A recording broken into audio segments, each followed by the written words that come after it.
Les gens, s'ils m'aiment, tant mieux. S'ils ne m'aiment pas, tant pis pour eux. Mais plus important, qui fait mon bonheur, c'est l'amour de Dieu pour moi.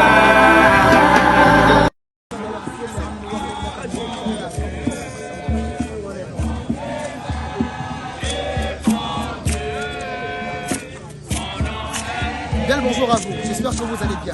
Nous revenons encore aujourd'hui, 14 mai 2023, pour le même problème. Ce problème pour lequel nous avons déplacé l'adjoint du maire de Cocody. Ce problème pour lequel des membres du syndic du 40e d'Angrès Extension ont été emprisonnés. Ce problème pour lequel les résidents du quartier d'Angrès Extension sont sortis pour crier leur ras-le-bol. Ce même problème nous amène aujourd'hui sur ce terrain. Vous voyez un groupe de chrétiens derrière nous. Ce groupe de chrétiens, on ne sait pas par quelle magie, ont obtenu ces terrains, ont acheté ces terrains et ont obtenu un ACD pour la construction d'une église. Ce terrain est un espace vert, déclaré et adopté pour la construction d'une école primaire. Des fonds ont été décaissés pour cela. Un programme triennal a été signé pour cela. Alors on ne peut pas comprendre par quelle magie, par quelle sorcellerie, les gens arrivent aujourd'hui à avoir des documents pour venir construire une école primaire sur ce terrain. Il y a un cafouillage, vous voyez qu'il y a la police que nous avons appelée, il y a le syndic qui est là, il y a les jeunes qui sont sortis pour dire véritablement on ne peut pas supporter un tel foutage de gueule. Ce quartier qui regroupe pas moins de 50 à 60 000 âmes encombre pas moins de 1200 églises. Mais il y a des églises partout. Il n'y a pas d'école primaire publique. Nous sommes dans la souffrance. Il y a zéro infrastructure. Nous avons appelé le maire de Cocody, le maire d'Abobo, parce qu'à un moment donné, il y avait un problème de municipalité sur tout ce secteur. On disait que c'était Cocody ou Abobo. Finalement, ils disent que c'est Cocody. Cocody est venu pour dire que nous allons construire une école. Nous avons vu des véhicules de Cocody, de la mairie de Cocody ici, pour nous rassurer que c'est une école qui sera construite. À peine la semaine dernière, comment se fait-il qu'aujourd'hui, 14 mai, dimanche 2023, on se retrouve avec ces mêmes personnes qui viennent prier sur ce terrain qui a été déjà rasé par eux pour la construction d'une église? Ce n'est pas normal. Nous avons interpellé les municipalités par l'AFTV, par les médias, par l'internet, par beaucoup de manifestations. Aujourd'hui encore, le même problème persiste. Alors, véritablement, si les municipalités n'agissent pas, le quartier va agir. Si les autorités n'agissent pas, les jeunes vont agir. Si les autorités n'agissent pas, le syndic, les associations, les enfants, les parents, nous allons agir à notre façon. Merci bien.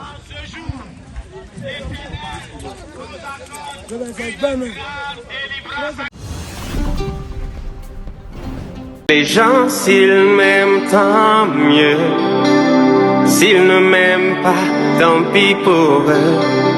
Mais plus important, qui fait mon bonheur, c'est l'amour de Dieu pour moi.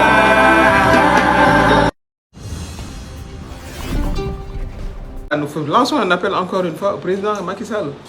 La responsabilité de la paix dans ce pays est entre ses mains. Parce que toute cette tension, en fait, l'origine, c'est sa volonté d'avoir un troisième mandat qui n'est pas acceptable, ni moralement, parce qu'il a dit partout que c'était son dernier mandat, et inacceptable selon les dispositions de la Constitution qui est très claire. Le président Macky Sall sait ce qu'il doit faire pour que la paix revienne dans ce pays. Il doit déclarer sans délai qu'il ne fera pas de troisième mandat. Il doit arrêter de pourchasser les opposants en utilisant voilà, tous les moyens. Moi-même, mon mandat de député m'a été arraché. Et à l'époque, justement, les députés de Pastef et d'autres députés ont refusé de voter voilà, cette confiscation illégale de mon mandat. C'est à mon tour aussi de venir témoigner de ma solidarité agissante. C'est ce qui m'a fait venir de Dakar. Je rappelle qu'en 2011, le président Macky Sall lui-même a été convoqué au commissariat central pour des accusations de blanchiment. Si la procédure avait été poursuivie, il aurait été déféré, il aurait été mis sous mandat de dépôt et il n'aurait jamais été président de la République. Donc ce même processus qui lui a permis d'accéder au pouvoir, il doit, à défaut de le renforcer, de le laisser dans l'état dans lequel il l'a trouvé. Ce qui n'est pas le cas aujourd'hui. Aujourd'hui, on assiste vraiment à une tentative de passage en force, une confiscation de mandats de députés, des plaintes à n'en plus finir, voilà, sur la tête des opposants, d'Ousmane Sonko notamment, et le président Macky Sall ne s'arrêtera pas en si bon chemin. Actuellement, personne n'est en sécurité. dès que vous êtes contre le troisième mandat. C'est ça la situation actuelle. Et voilà, les démocrates feront face. Mais la communauté internationale, partout où nous les avons rencontrés, nous leur avons dit ce que je suis en train de vous dire. Qu'ils parlent au président Macky Sall pour que la stabilité de ce pays ne soit pas menacée. Et ce qu'on voit aujourd'hui, ce que j'ai vu de mes propres yeux à Ziguinchor, si on y prête garde, ça risque de se passer sur l'ensemble du territoire. Alors que nous étions un pays stable, un pays dont la démocratie a été vantée partout.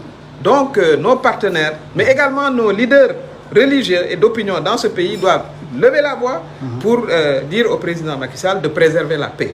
Et le chemin de la paix, le président Macky Sall le connaît très bien, c'est qu'il mette cette histoire de troisième mandat là de côté, qu'il arrête vraiment toutes ces poursuites, voilà, ces violations de la loi, qu'il libère aussi les 300 manifestants qui sont dans les prisons. Et à ce moment-là, on pourra discuter de comment il doit organiser des élections libres et transparentes auxquelles il ne participera pas, bien sûr. Ne dis jamais que tout est fini pour toi tant que tu détiens encore le souffle de vie en toi. Sache que tant qu'il y a la vie, il y a l'espoir. Et avec l'espoir, on peut réaliser l'impossible. Ne l'oublie jamais. Abonne-toi pour recevoir plus de conseils.